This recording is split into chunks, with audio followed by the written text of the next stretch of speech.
Please welcome Rodney Alcala. I'll take one. Bachelor number 1. It was one of the most famous dating shows ever. Looking back, it is chilling to realize that this iconic show would unknowingly feature a remorseless killer. The horror story begins. I remember wanting to jump out of the car. The so-called dating game killer is one of the country's most notorious criminals, but one most people have never heard of. He had sociopathic personality traits. He had no shame.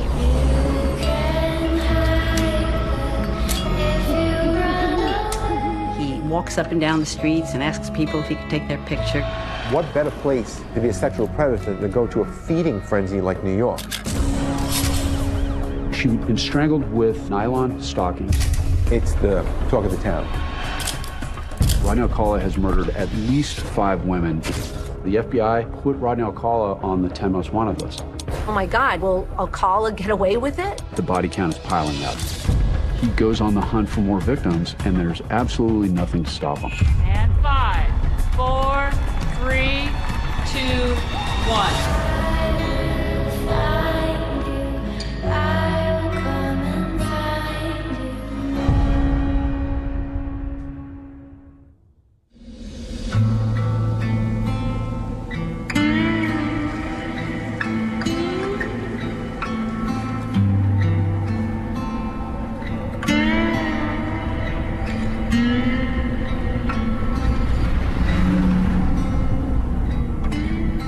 Sometimes I think Chris is probably hitchhiking, probably looking to get away somewhere, and he just probably stopped for her. She's by herself. She could have met him at a gas station while he's filling up. Can you give me a lift? But somewhere along the lines, I think he was giving her a ride someplace. I don't think she had any indication what was about to happen to her. Chris was very trusting, so, you know, that was her downfall.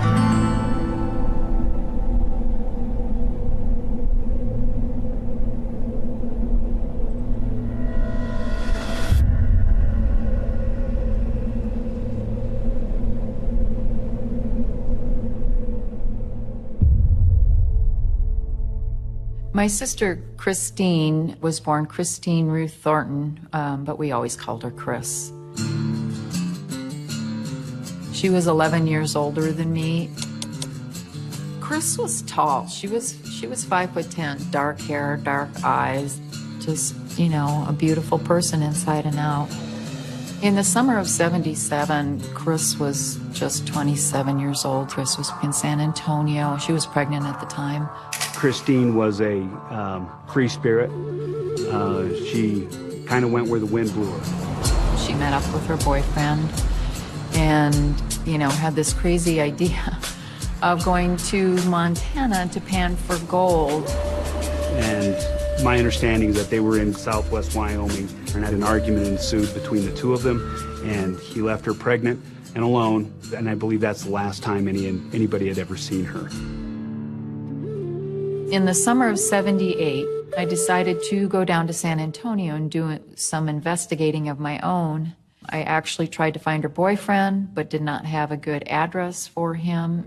The San Antonio police refused to take a missing persons report on Chris because she was an adult. I believe throughout all the years that Christine was missing, I think Kathy was always looking for a way to open up that door of where she is.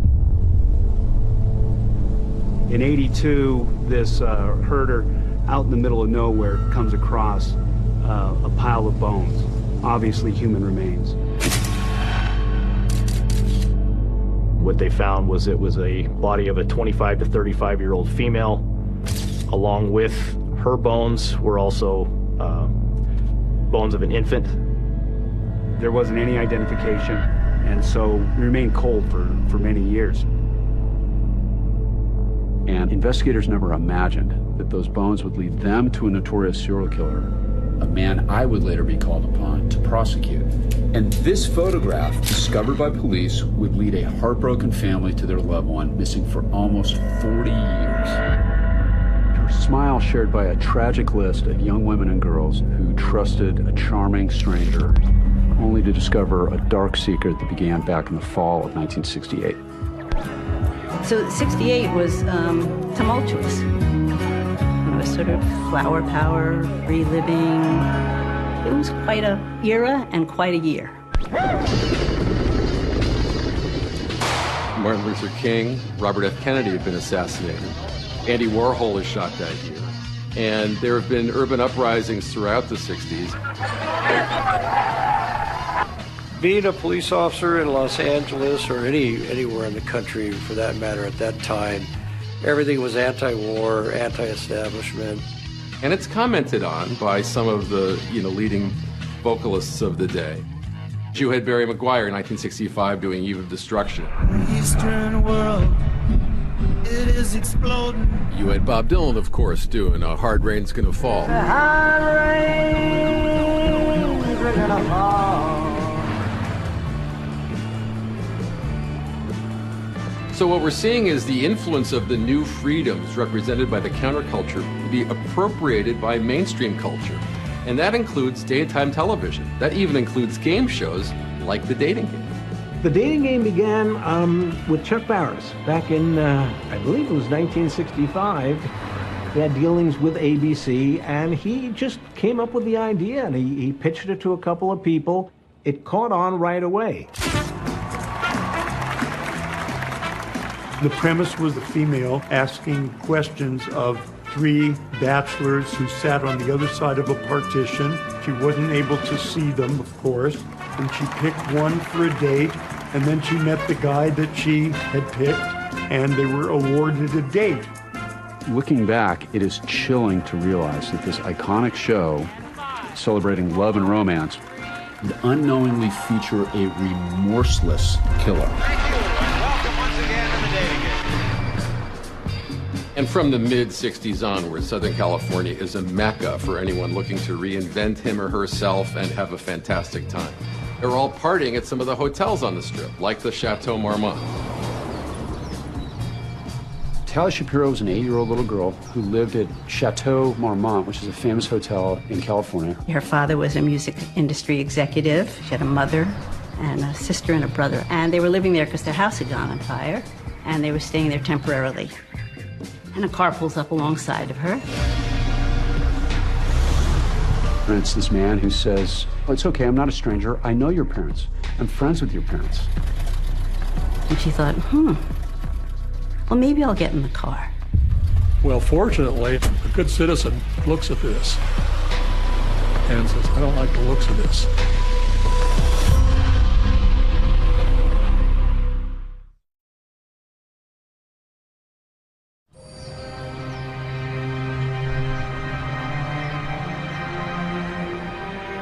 Tali Shapiro was 8 years old, and it was a beautiful sunny day in September.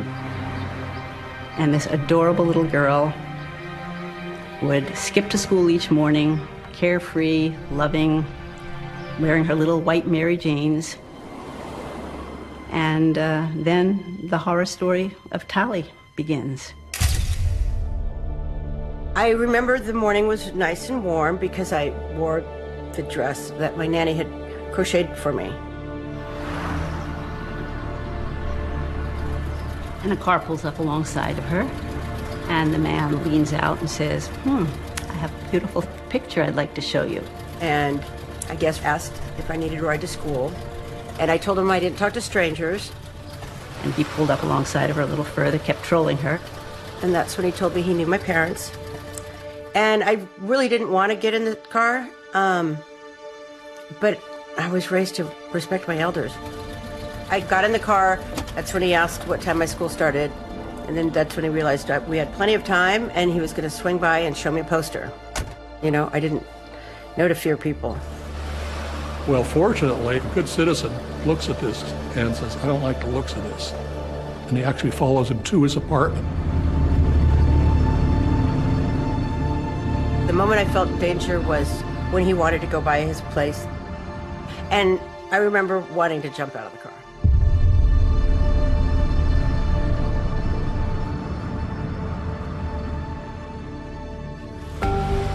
So the Good Samaritan, he actually followed the car to a residence where the man took the little girl out of the car and walked her inside, and that didn't look right. And he calls the police. He says, you know, this is real hinky looking. I don't like it. There's this little girl. You know, I think you ought to check it out. I don't remember going up to the apartment, and I don't remember anything after that. I was driving down Sunset heading toward West Hollywood when I received a call to go see a man about a possible kidnapping.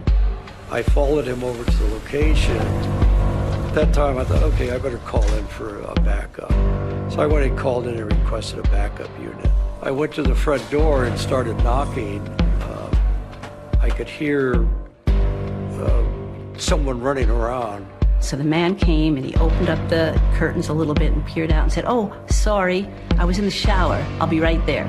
I see this male person on the other side, no clothes, not dripping with water, no towel. And I said, okay, you need to open the door right now. I need to come in. And he said, wait, let me put my pants on. And I said, okay, you got 3 seconds. I probably waited 5 seconds and I kicked the door in. To the right was a dining room, to the left was a living room, and straight ahead was a kitchen. And here was this little girl, blood all over the place, clothes, shoes, and a dress thrown to one side. There was coins on the floor, and she had this steel bar across her neck, which probably weighed 2 pounds. And there's an image that I will never forget. It's an image of this pipe used to strangle her with, essentially. Press it against her throat, and more blood than should ever be able to come out of a little 8-year-old girl next to these Mary Jane shoes on the floor of this kitchen. I looked at her, I thought she was dead, she wasn't breathing. The other officers came around, we were looking for the suspect. I went back to check on Telly, and I just couldn't leave her there like that.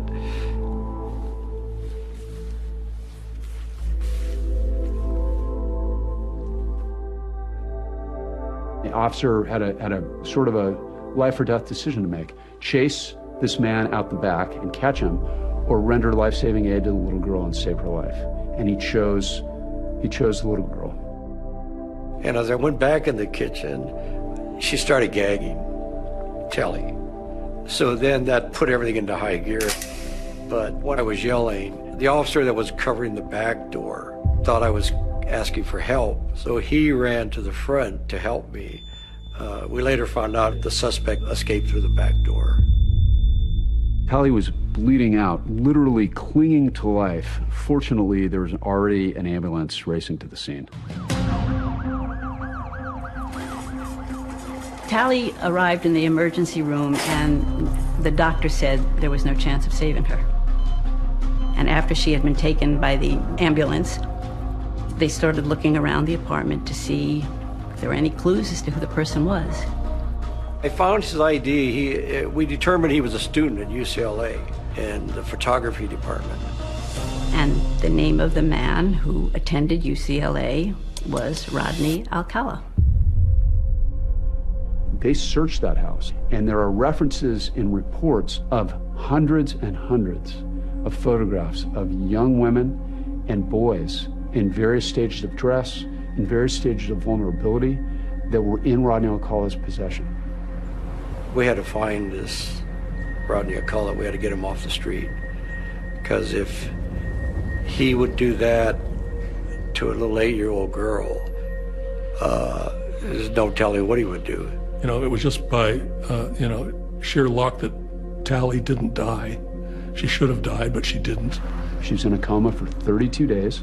Nobody thought that she would survive, and miraculously, she pulled through. She was able to get back on her feet after several months in the hospital. My parents mentioned nothing.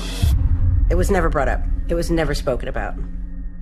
I remember walking into my classroom and everyone looking at me like I was supposed to be dead. And her parents had just had enough. They could not stay in California another minute. They moved out of the country shortly after that. They moved to Mexico. The father wanted to give her a better, safer environment to live in. And that's where they stayed for the next many years.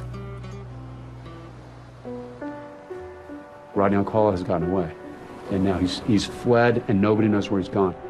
I was police officer with LAPD. This was one of my very first cases, actually, and it was 4 or 5 months old at that time, and he was in the wind. I went out and interviewed a number of his professors at UCLA. One of the things they told me is, you got the wrong guy. Rod Alcala is a super guy. He wouldn't hurt a flea. Really nice guy. Police wanted to know, who is Rodney Alcala, and why would this well-liked 25-year-old college student so viciously attack an 8-year-old little girl? This is San Antonio, Texas, home of the Alamo. Rodney Alcala was born Rodrigo Jacques Alcala Bucor on August 23, 1943, in San Antonio, Texas. He had an older brother, Raul. He had an older sister, and then he had a younger sister. His family lived in Mexico for a while.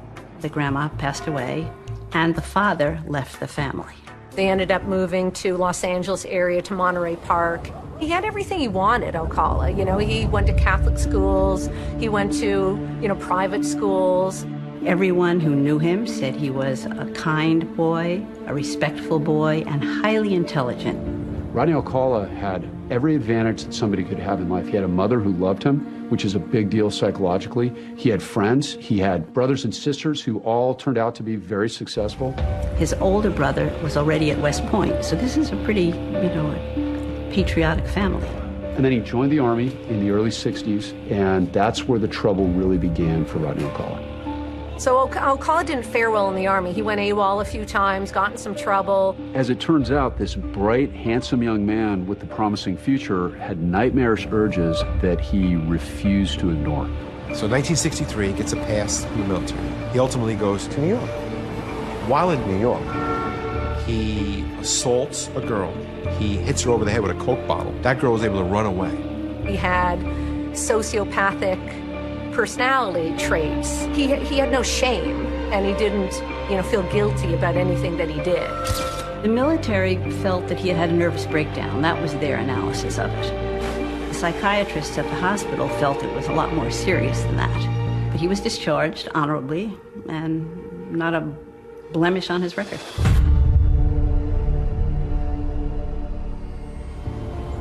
So he ends up coming back to California, where he enrolls in the UCLA Fine Arts program as a photography major. So Rodney Alcala is actually attending UCLA and living less than a mile away from Chateau Marmont when he attacks Tali Shapiro in 1968, and then seems to vanish. I was pretty much convinced he'd gone to Mexico because he had relatives in Mexico. So it's been 3 years now since the rape of Tali Shapiro. The FBI eventually became interested in the case and put Rodney Alcala on the 10 most wanted list. So I get a phone call, and it's the FBI in New Hampshire.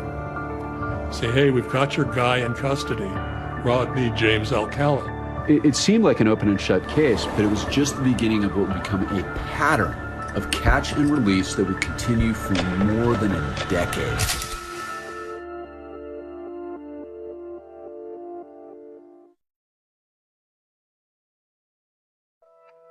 While the FBI is on the hunt for Rodney Alcala, he's actually living on the East Coast under an assumed name, John Berger.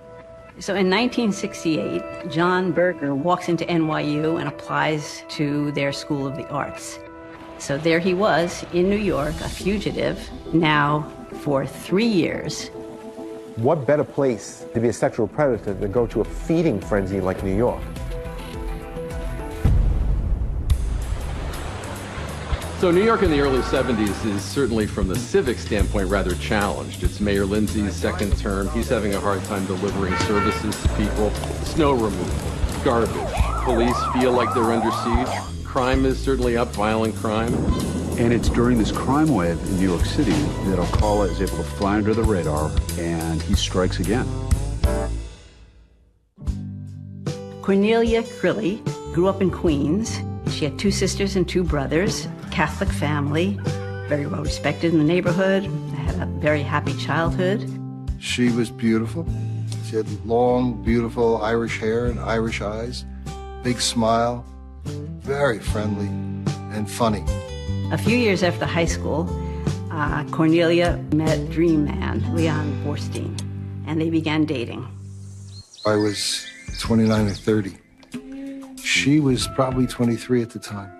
She wanted to become a TWA stewardess. At that time, they were known as ambassadors to the world and had a lot of prestige. And once she was accepted, she got an apartment with a couple of her stewardess friends on East 83rd Street. In fact, in the east side of Manhattan, an area becomes known as the Girl Belt because for the first time, young women are living on their own and experiencing their careers as they never had in the past. I had gotten a job in a Brooklyn DA's office. So in the middle of the day, I got a call from her mother saying she couldn't find her. I said, okay, when I leave, I'll go find her. I'm sure she's at the apartment. Mrs. Crilly was trying to get in touch with her daughter, and she didn't answer the phone. She was living in a building where I could go into the building without a key. I knocked on the door, and there was no response. That's when I called the cops. And they came over. I was at the front door when they broke into the back window. They opened the door. They told me that she had been killed. She was down on the floor of her New York apartment. She had been strangled with nylon stockings and also had bite marks on her breast. She'd been raped and brutally murdered. We got a call from the police department that somebody still had to identify the body.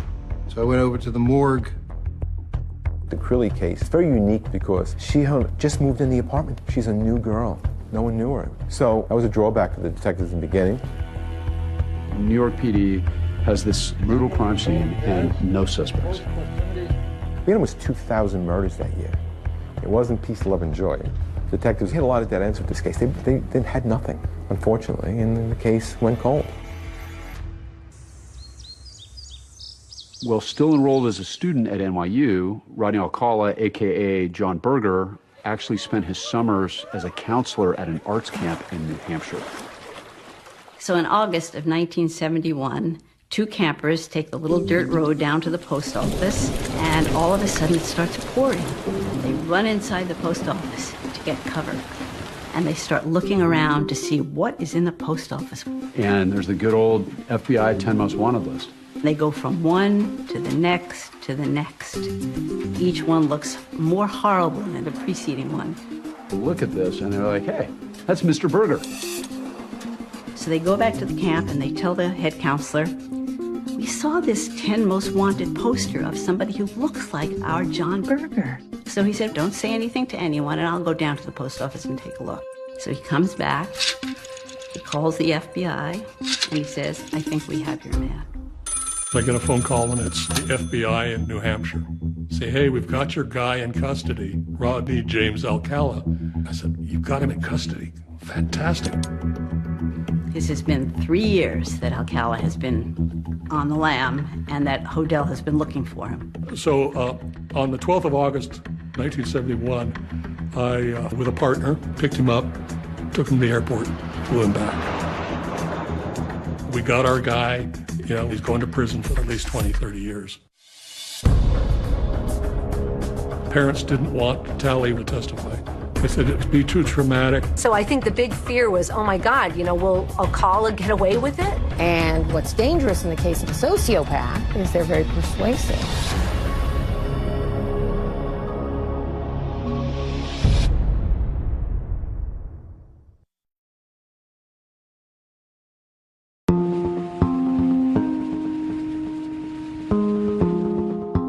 In 1971, Rodney Alcala is arrested in New Hampshire and brought back to LA to finally face charges for the rape and attempted murder of Tally Shapiro.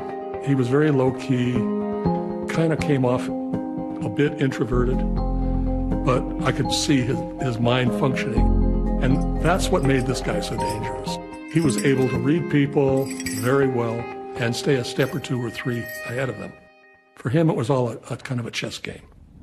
Rodney Alcala is charged with all the crimes against Tali Shapiro, which included kidnapping, rape, child molestation, and torture. It turns out that because Tali and her family were in Mexico, the only charge they could put on him was a plea deal for child molestation. No brutality, no bashing, no raping, no almost killing. And they wound up giving Rodney Alcala a plea deal where he pled to what's known as an indeterminate sentence. He had 1 year to life in California State Prison. With an indeterminate sentence, it's sliding, it's not determined.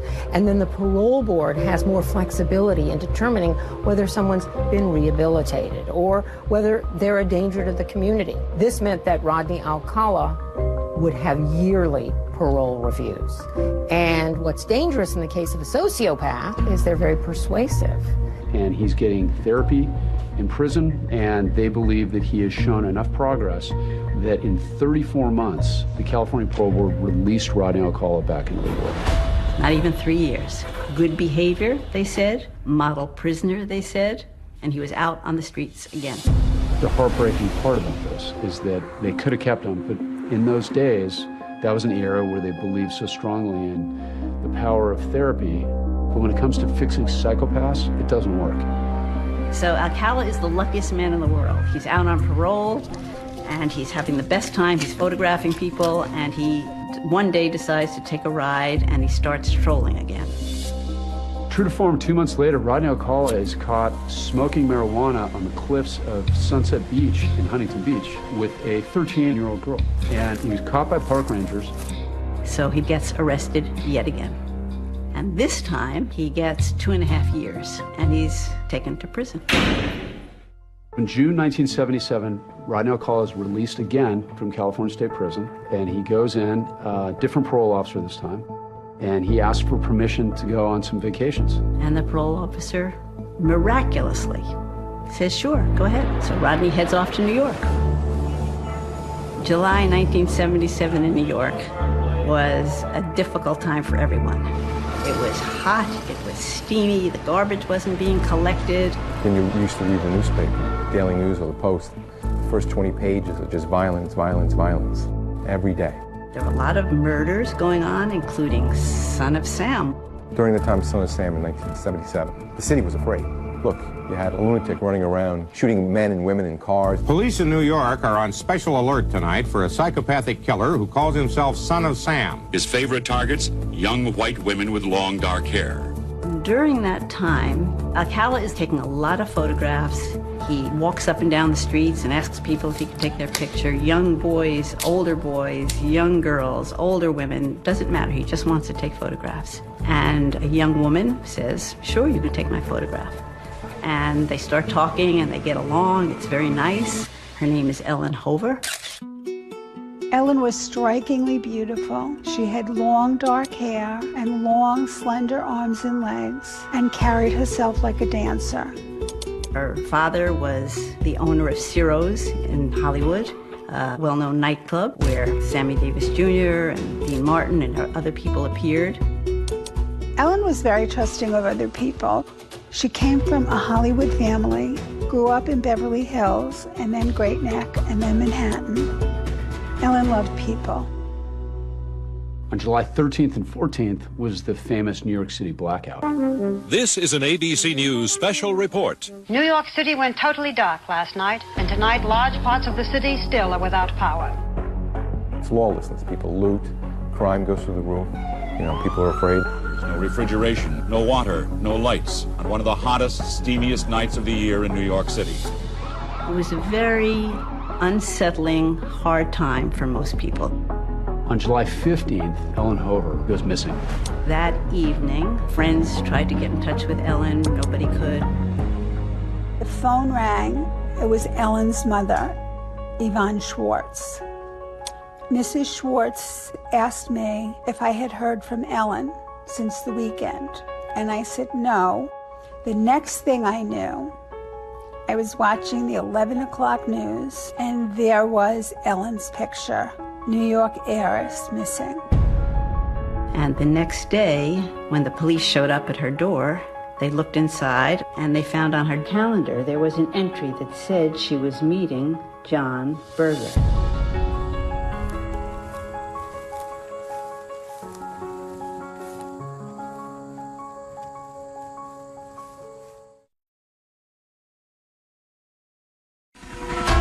New York City went totally dark last night, and tonight large parts of the city still are without power. Ellen Hover's disappearance was a huge mystery. This was a very big deal, that this socialite, this young woman, was just gone, missing. There was nothing in her background that suggested that she would have run away. It's in the New York Times. It's on posters. It's on the news. It's the talk of the town. When the police showed up at her door, they looked inside. Nothing looks like an attack happened there, but they collect evidence, mail, notes, things like that. And one of the things they take is her calendar. And there was an entry that said she was meeting John Berger. They research back, and they try to ID who John Berger is. You're talking about a woman who goes missing in New York City pre-computer. And so Rodney Alcala / John Berger was never really on the radar of the New York City Police Department. So Alcala goes back to LA, and he's there actually trying to find a job. Rodney Alcala gets a job with the Los Angeles Times working as a typesetter. You have to put this into perspective. On the lam for 3 years, 10 most wanted, 2 stints in jail, felon. He applies under his own name, Rodney Alcala, and he gets the job. He actually would bring in photographs to show some of the people at his work. A lot of the photos were of nude girls. And I think it was like the time when people didn't really question it. You weren't like, oh my God, you're a pedophile. Like instead they were like, oh, he's just kind of strange. You know, he's very artsy. So 5 months after Alcala is returned to LA, the FBI is actually able to connect the dots between Rodney Alcala, the name John Berger, and the notes found in Ellen Hover's calendar. So Rodney Alcala was eventually questioned by the FBI in relation to the disappearance of Ellen Hover, and he admitted being with her. Where did you meet Ellen on the 15th? He said he had taken her up to Westchester to take a picture. They had a lovely time, and that was it. Never saw her again. They even be called like rocking her off. That was it. At that point, they still had not found a body. Other than him admitting to the crime, saying, I killed her, there wasn't enough to arrest him. This is Bill McCreary in North Tarrytown with a story about the discovery of the body of a millionaire's daughter missing for the past 11 months. Ultimately, she's found. It's almost a year later. She's found up in an area by the Rockefeller estate. They found clothing of hers nearby. They went back to the same site and they discovered her remains. But it's all skeletal. She's identified through dental comparison. Well, police are able to positively identify the remains of Ellen Hover. There is no forensic evidence that leads them to her killer. 1970s was considered a serial killer central.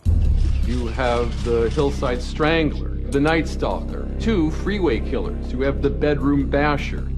Elsewhere, you have Ted Bundy and John Wayne Gacy killing people in Chicago. Recently, there's been a rash of mass murders.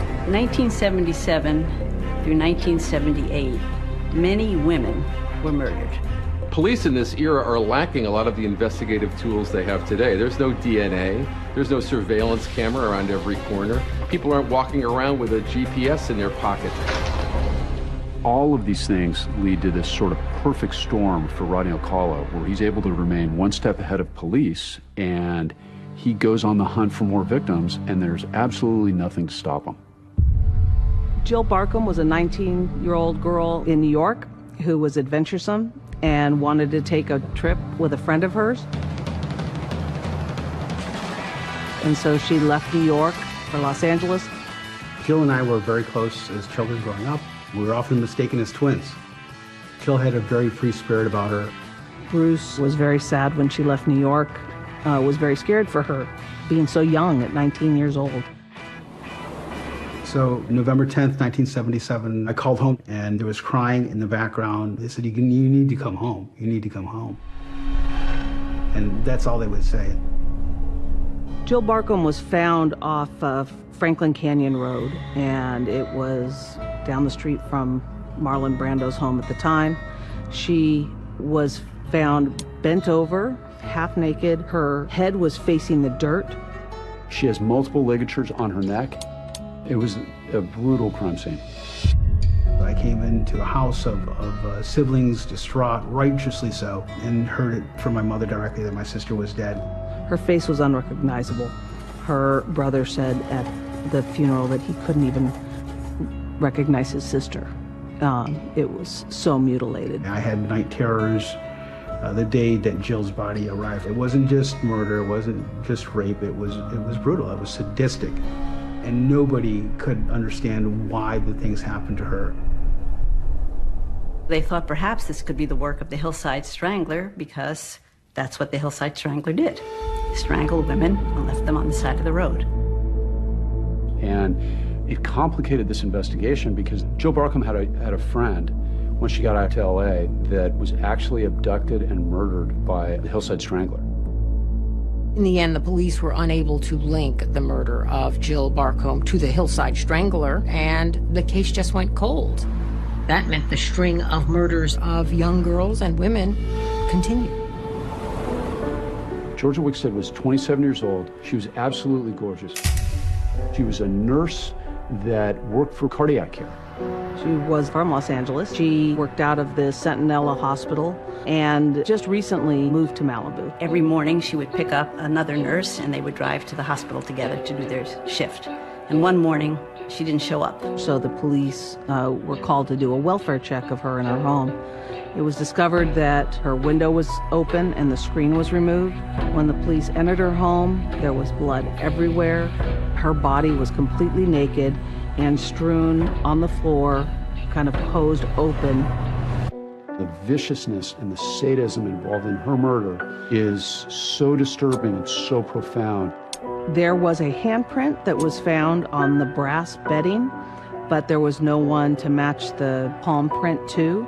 And again, that case went cold.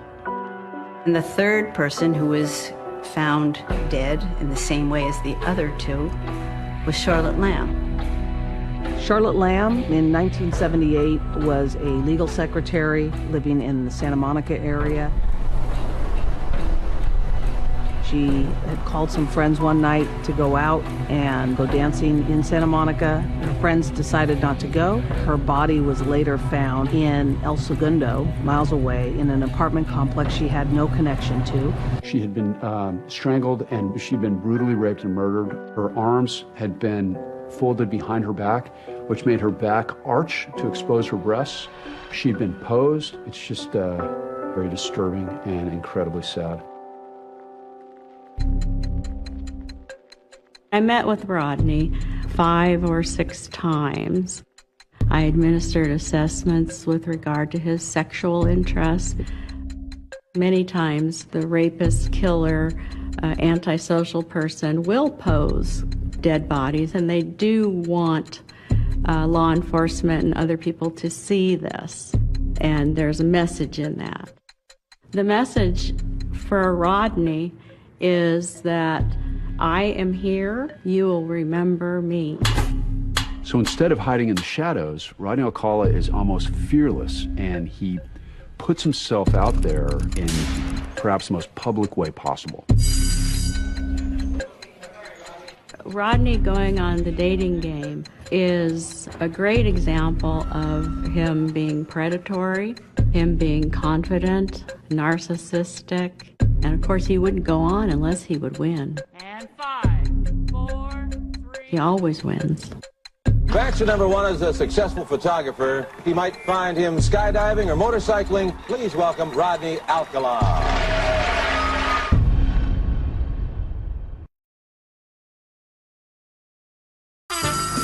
Please welcome Rodney Alcala. Bachelor number 1. Yes. What's your best time? Night times when it really gets good. In retrospect, it has got to be one of the creepiest moments on TV. He says, I always get my girl. The so-called dating game killer is one of the country's most notorious criminals. They told us that they had found Robin.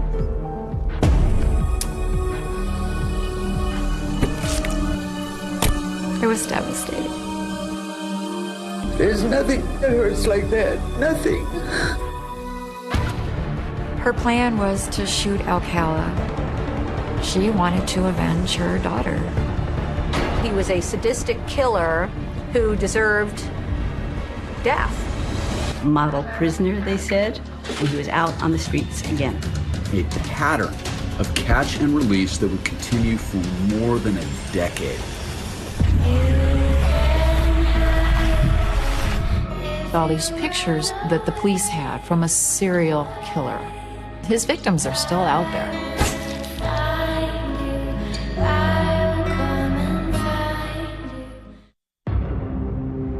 So by 1978, the body count is piling up. Rodney Alcala has murdered at least 5 women on 2 coasts and almost murdered a little girl, and he's just about to make his primetime debut.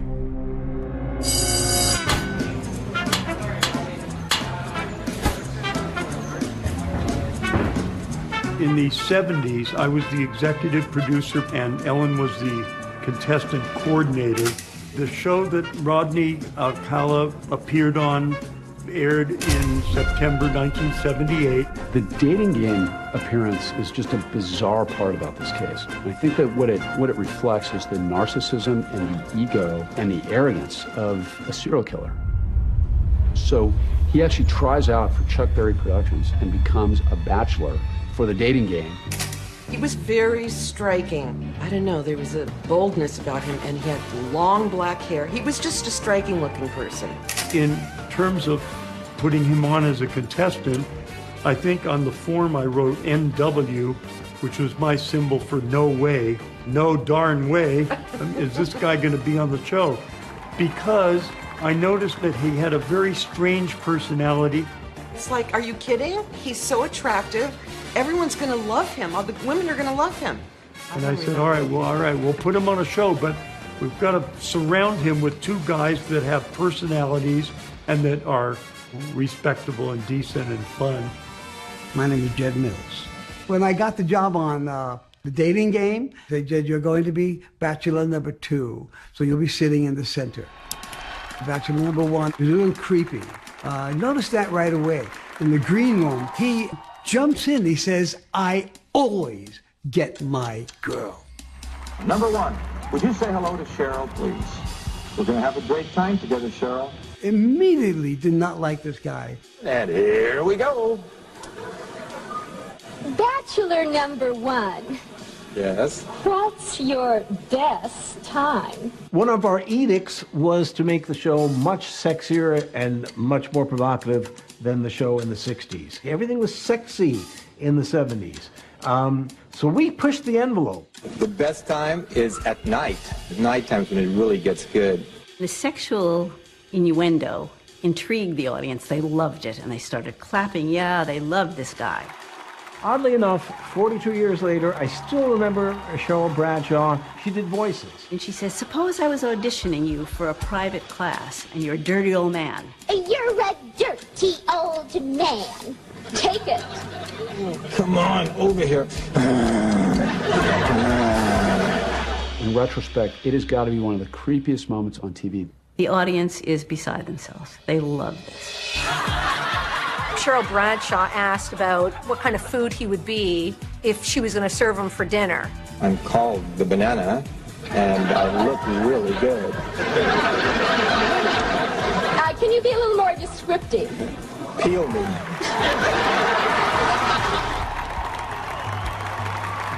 In retrospect, it sounds horrible, but at the time, we were looking for raunchy, sexy answers, and that was one. Taken in context now, oh my God. Rodney's motives for going on the dating game are, in my opinion, part of his personality disorder. He wants a lot of attention and he believes he should have it. He's quite bright and he wants the world to know who he is. When it became time for the Bachelorette to choose number 1, number 2, or number 3, she said, Well, I like bananas, so I'll take 1. Number 1. That's your number 1. All right. This is your date to Rodney Alcala. Rodney, come on and say hello. She seemed very excited about seeing him. And when he came around, I would say it was a pretty lukewarm togetherness. She called the office the next day and spoke to Ellen. She said, Ellen, I can't go out with this guy. There's weird vibes that are coming off of him. He's very strange. I'm not comfortable. Is that going to be a problem? And of course I said no. I would be very interested in knowing what happened in the days after when the person who chose him would not date him.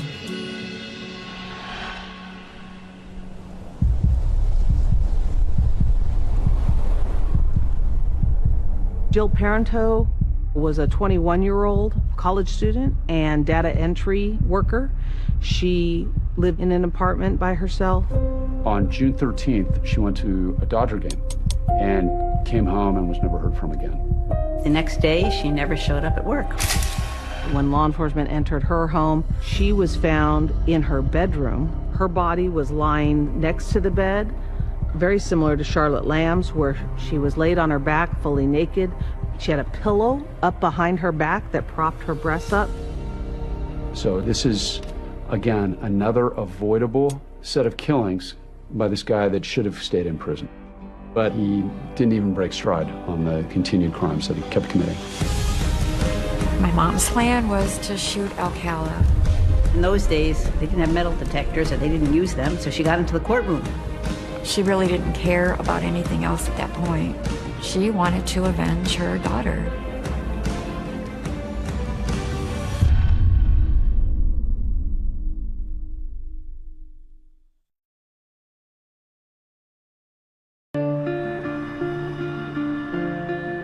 In 1979, Rodney was living at his mother's house, where he had a separate entrance, and perhaps he lived there because he didn't have to pay any rent. He had taken a lot of nude photos, and he would send these photos to New York and get paid for them. And they would go into pornography magazines. That's what he did. Not only was Rodney on the lam for 3 years, 10 most wanted, 34 months in prison for tally, 2.5 years in prison for a felony of giving drugs to a minor. He's out. He's free. He's on the prowl again.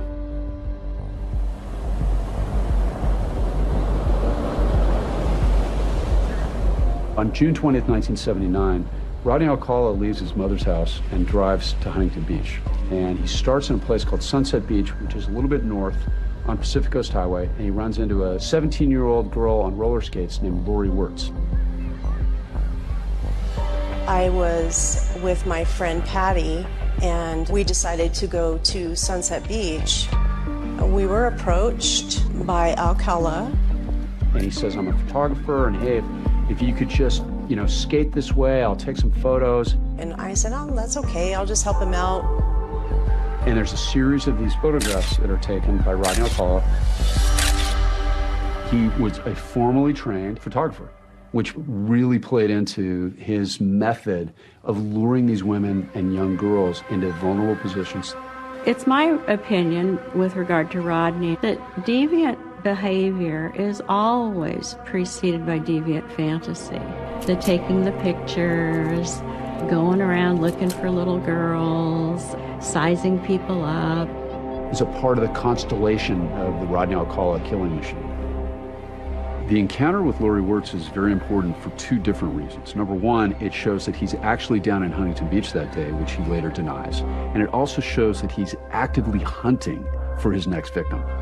He was asking me all kinds of questions, like where I'm from, my name, my age. He tried really hard to get me in the car. He tried to get me in the car and leave my friend on the beach. She doesn't bite, won't get in his car. He started to drive away, and I did see that he was driving toward Huntington Beach. Huntington Beach in 1979 in June was chock full of kids and sunbathers and rollerbladers and people walking on the boardwalks and just having fun. The vibe in Huntington Beach back in the 70s was pretty easygoing. You felt safe. Robin Samsoe was a 12-year-old, blonde, blue-eyed poster child for athleticism and healthy lifestyle. I'm Robin's oldest sister. We are 2 of 4 children, 2 boys and 2 girls. Robin was the baby of the family. Her brothers, sisters, and mother all doted over Robin.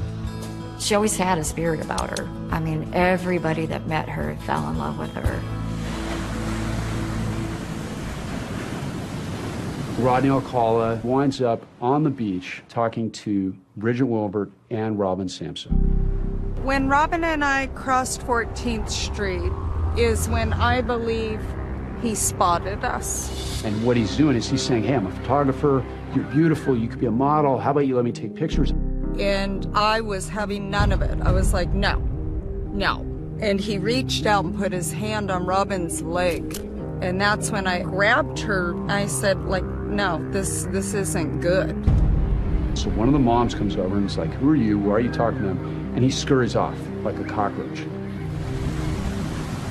Robin had to be at a dance class at 4 o'clock, so she and Bridget went back to Bridget's house. It was time for Robin to be going because she needed to be in the ballet studio to answer phones. That was how she paid for her ballet. Robin was running late, so Bridget let her use her bike. Go get my bike. I said, and don't stop. It was very important to me to say that. He's in his car. He had maps to Southern California. He had blacked out windows. He had this rolling trap to try to get people in it. And then my house phone rang, and it was one of Robin's brothers. And he said, is Robin still with you? Has she left? Because she hasn't shown up to ballet. And there's not a sign of anything. No bike, no person on the side of the road, nothing. Mom began to worry, and still an hour or so later, when Robin still hadn't returned, she called the police to file a missing persons report. That was my mom's baby, and she... My mom cried every day. Bridget was later introduced to a sketch artist to compile a composite of the individual they'd been talking to on the beach. And when I was done, I was like, that's him. That is him. It's Rodney Alcala. I mean, you look at that and it's Rodney Alcala. Approximately 12 days after Robin went missing, a park ranger in the Sierra Madres at a location called Chantry Flats located some human remains. But she's been scavenged. And what that means is animals have eaten her. During their search of the area, they also found a shoe that was identified as belonging to Robin and a beach towel. And that's how they found this beautiful 12-year-old girl. I remember I was laying on the couch and the doorbell rang. And I answered the door, and it was the police. They came in and they told us that they had found Robin. And my mom broke down, as well as everybody else, my brothers and I. It was devastating. Her mother, wanted to see her daughter's body, and they had to explain to her that there is no body. There's a skull and there's bones. My mom she was never the same. It's like her life just had this big empty hole, and everybody else was just on the outside looking in. They arrest Rodney Alcala at his mother's house in Monterey Park. After that, they obtained a search warrant for his mother's residence where he was living. They get inside Rodney Alcala's residence, and they see a receipt for a self-storage facility in the city of Seattle. So in really good heads-up police work, paperwork is not a part of the search warrant, so they cannot collect it. But it's in plain sight, so they write down the information.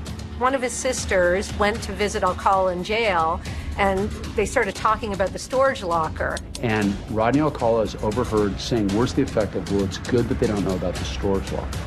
The cops actually overheard the conversation. And they get inside and they find a treasure trove of evidence. I mean, it breaks the case.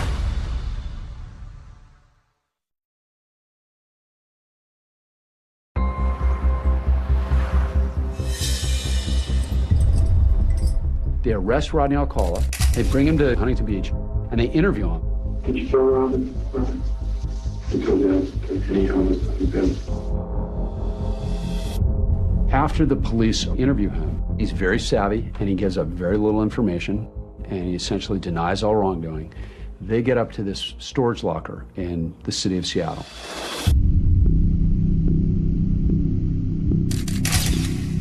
They find thousands of pictures of young people, older people, all kinds of people in compromised positions. They also find various forms of jewelry, a bunch of different earrings and little keepsakes. Those are trophies. For Rodney, it's his vehicle for power and control. That's why he keeps things. I remember them asking my mom to the police department to come and identify some things that they found at a locker in Washington. 2 of the earrings found were gold ball earrings.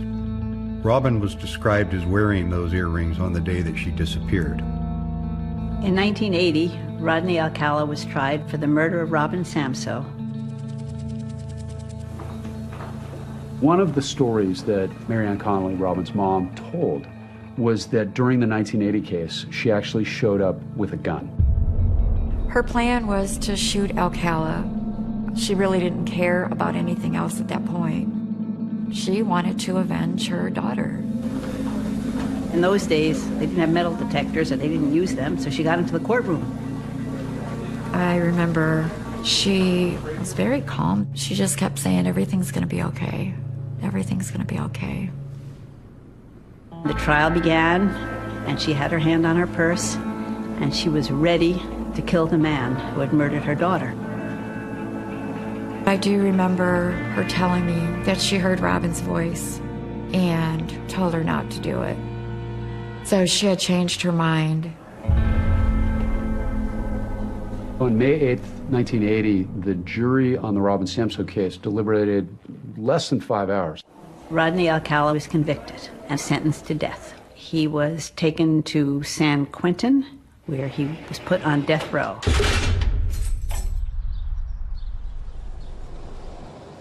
Several years later, an appeal came up. And to everyone's shock and sorrow and horror, the case was repealed. The verdict was overturned by the California Supreme Court because the justices determined that the jurors in the trial had been improperly informed of Alcala's prior sex crimes. I think that there's been a gross miscarriage of justice for being found guilty of something that I didn't do. In 1984, we learned that Alcala was getting a new trial. Once again, my mother was completely destroyed. Just can't believe that we have to be punished for what he did. And that's really what it amounts to. We're the ones that are being punished. It means nothing to him. In the 1986 retrial of Rodney Alcala, a new prosecutor was assigned. He was very confident in his ability to be able to get a conviction on that.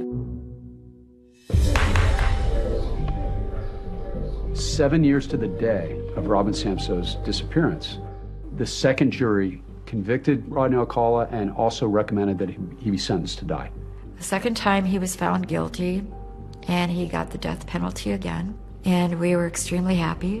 One would think that's the end.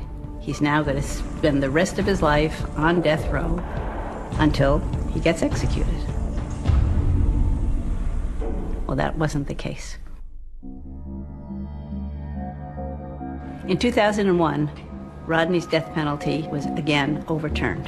At this point, it's important to remember that Rodney Alcala has been in custody ever since being accused of murdering Robin Samsoe in '79.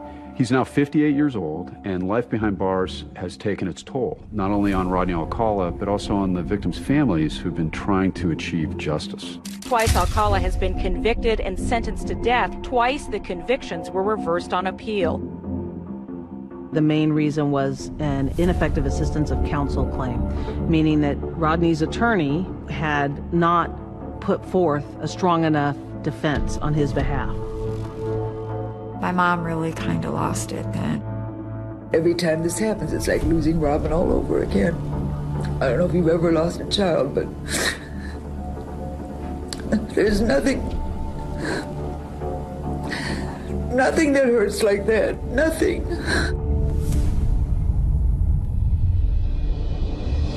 Amazingly, at this point, Rodney Alcala has escaped the death penalty 2 times, and now these victims and these families are going to be turning to me and my team to ensure that he's punished for this once and for all.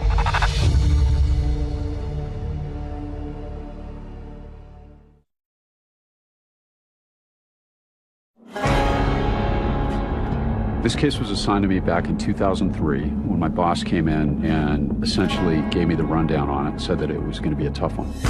That's when Matt Murphy decided to go back to the evidence. And he had that pouch of jewelry that was recovered in the Seattle storage locker reanalyzed for DNA. Which meant that Rodney's DNA could be put up against the DNA that had been taken decades earlier from the people whom we all believed he had murdered. The DNA matched Charlotte Lamb, Jill Parenteau, Georgia Wickstead, and Jill Barkham. At that point, Rodney Alcala is clearly now known as a serial killer. When you get a case like this, the first thing you do is you meet with the family members, and it really drives you. And they say you see the reflection of your victim in the eyes of the people who love them. I forget a lot of things, except the most important thing I can't forget, and that's her and how she died. I was the same exact age as Robin Samsoe. We were both 12 years old in 1979, and you connect with your victim. Matt Murphy was a young, talented, brilliant prosecutor, and the Alcala case would be his 107th homicide. And now we're going to be in one of my courts in front of one of my judges, and I was going to do everything I could to make sure that he faced justice for what he did. The third death penalty trial was set for 2010. Matt Murphy and I ended up being co-counsel on the case once we brought our LA cases down to Orange County. So we had all these really good professionals that came together. I came to know Rodney Alcala by being on the Orange County panel of expert witnesses. I met with Rodney. We met a total of 18 hours over a number of days. And this third time around, 66-year-old Rodney Alcala decides he'll represent himself. He is a narcissist. He has a genius IQ measured by some. So he's very brilliant and thinks that translates into being able to be a good lawyer for himself in the case. Alcala's choice to represent himself was a message to Mr. Murphy that he is equal to him. Mr. Alcala's perceptions about his own superiority should never, ever be underestimated. She'd been gagged with a t-shirt shoved down her mouth. I wanted the jury to see the level of violence because one of the things that we needed to prove was torture, so that we needed to prove he intended to inflict pain on these victims. Alcala would strangle the women into unconsciousness, wait till they wake up, and then strangle them again. He knew exactly what he's doing, and he enjoyed what he was doing. So these are the facts of the Samsoe case. Because Rodney Alcala was representing himself, he got to cross-examine the witnesses. And then, of course, questioned Robin Samsoe's mom. This is what they look like. He was questioning my mother about the earrings. trying to create doubt. Alcala tried to argue with my mother. All the jury sees is the man who murdered this poor woman's daughter cross-examining her. It was so hard watching her that I think the three of us just sat there and sobbed.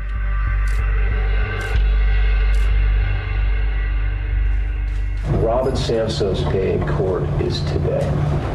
You make sure that he is held responsible for what happened to that little girl.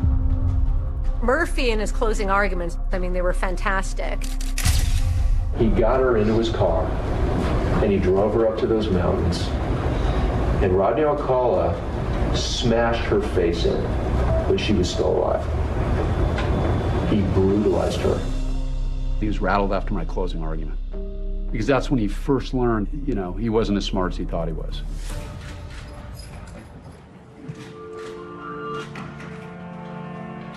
The day the verdict was read, the courtroom was very still and very quiet.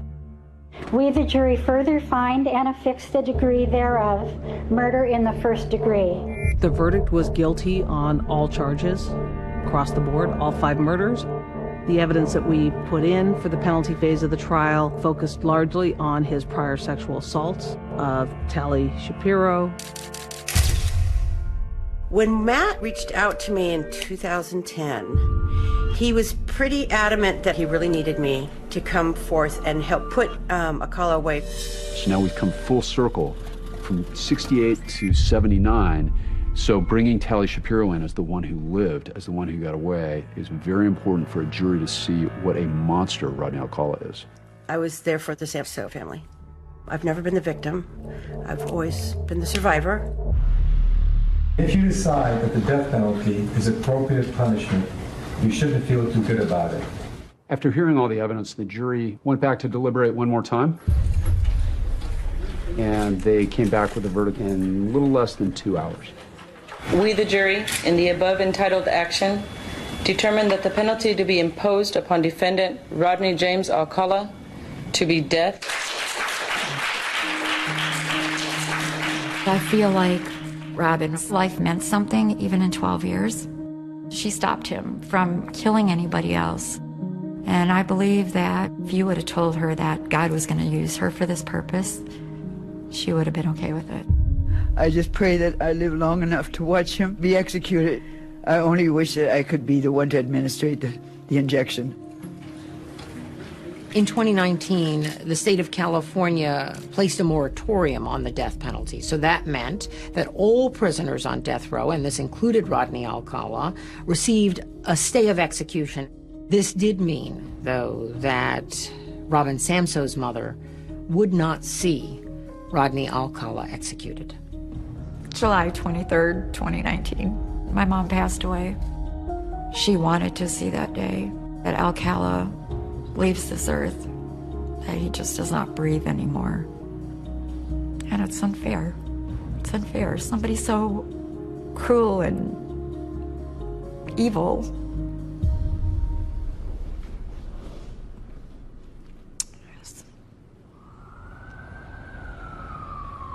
Cold case investigators tonight saying they have solved 2 of New York City's most notorious murders. New York had been investigating cases involving Rodney Alcala, a murder in 1971 and a murder in 1977. Although Alcala is already on death row in California, he will be extradited here to go on trial for killing the 2 New York women.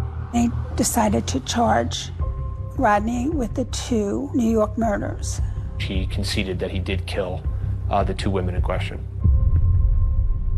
I was surprised that he pled guilty.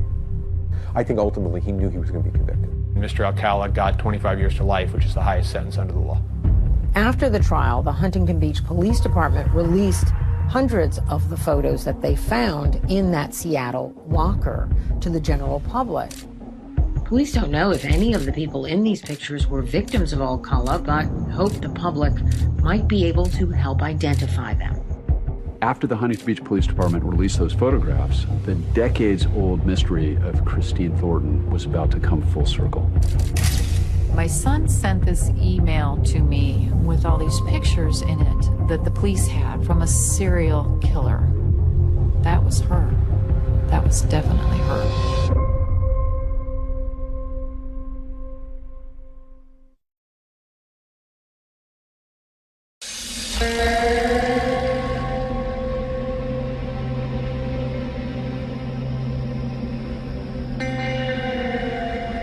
I think, having Christine being gone for so long, it was difficult because, we all knew that something bad had happened to her. For nearly 40 years, Christine Thornton's family assumed she was dead. She just vanished out of their lives.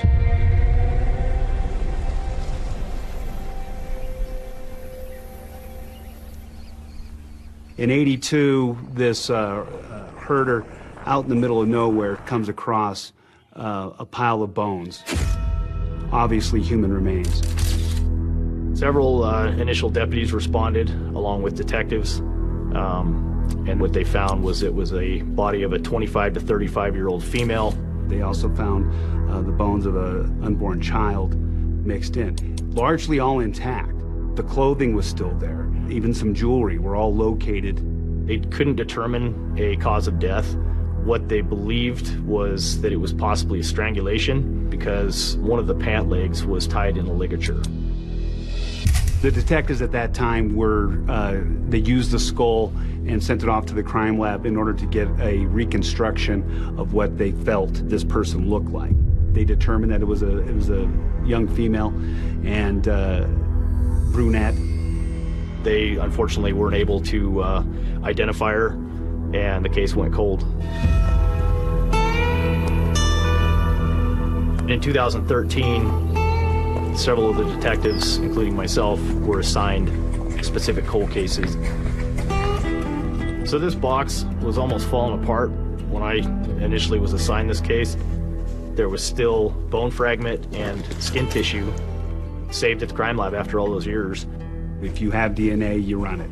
And then you try to find out by sending it down through CODIS and missing persons to find out if you can get a match. CODIS refers to the Combined DNA Index System. It was created in 1998. DNA is entered into a national database, and this helps the authorities find missing people and also solve crimes. I was basically told it was now a waiting game. I honestly thought I'd be 10, 20 years retired before I'd get a phone call saying that they'd identified her.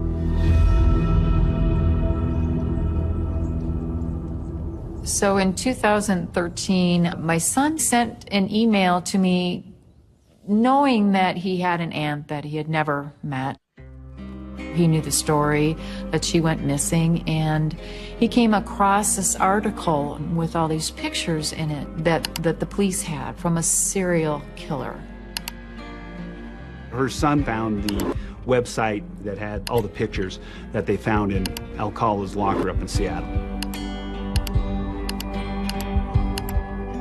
She looked through all these photographs and kept stopping at that one photograph of beautiful brunette seated on the back of a motorcycle.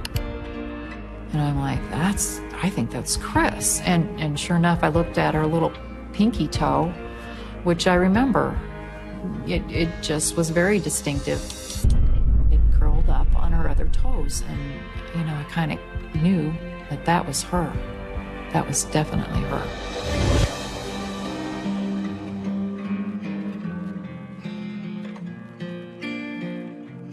At that point is when she decided to submit her DNA sample as a reference to hopefully identify Christine. Detective Sheeman came to my office to tell me that they had a match and an identification. Just shy of 2 years later is when I was off duty and I decided to check my email. The email I received identified my victim from Granger as Christine Ruth Thornton.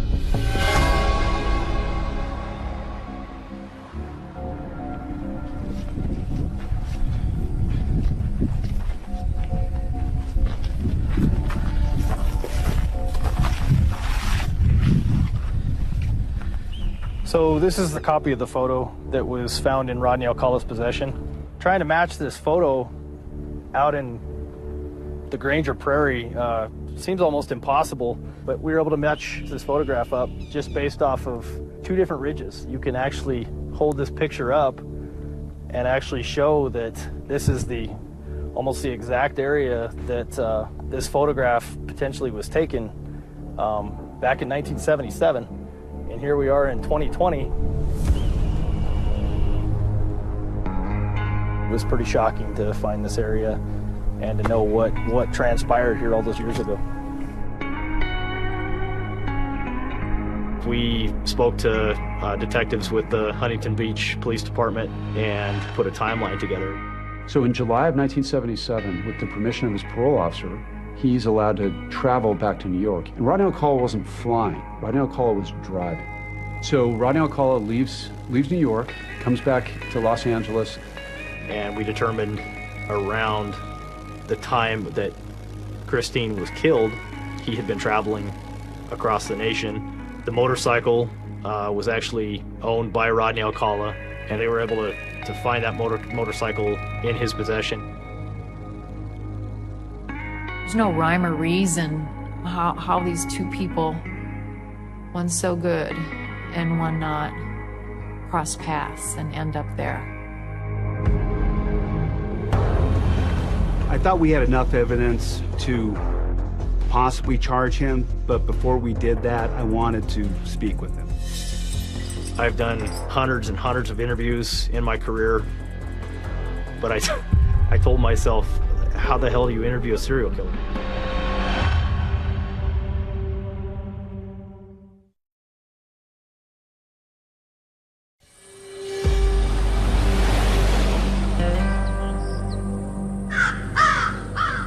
It's 2016, 6 years after Rodney Alcala has been convicted for the murders of Robin Samsoe and the other women.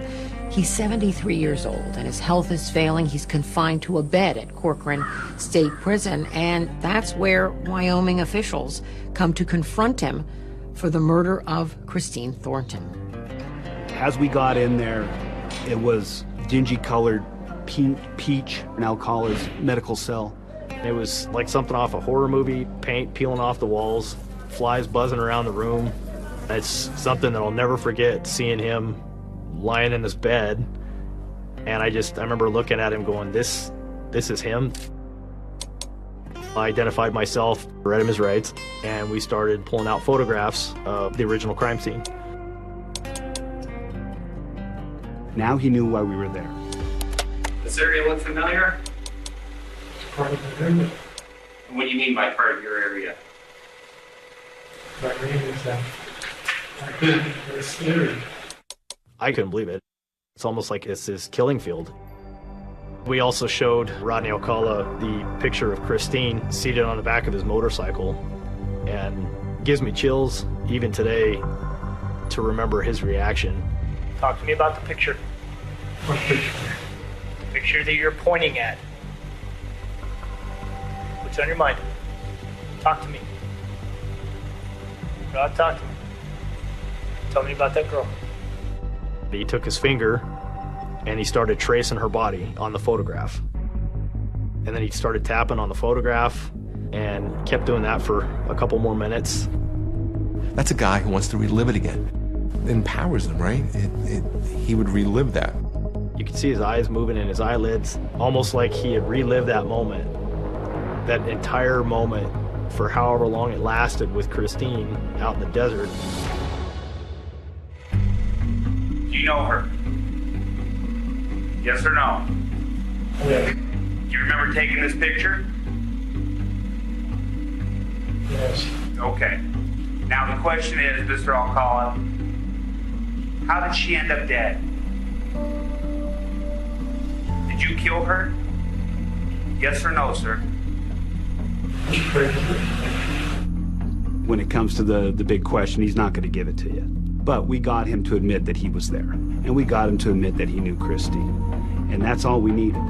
So Rodney Alcala was eventually charged with first-degree murder in Sweetwater County, Wyoming. They informed me that he was not able to travel without great expense. And so I made the decision that I was not going to try to bring Alcala back to stand trial in Wyoming. Best place for Rodney Alcala is exactly where we left him. Seeing that jail cell and that setup that he's in, he's where he needs to be. It was disappointing that we weren't going to get a conviction on her murder, but the good thing about all of this is that this man has been brought to light as being a serial killer. His victims are still out there. Over the years, Rodney Alcala was given multiple opportunities to disclose those victims, whether part of plea deals, to avoid the death penalty, but he continuously refused to give up that information. He has memories that he has kept secret from everyone. That power gives him gratification, and him having the information on victims and us not knowing it, that's something he wants to take to his grave.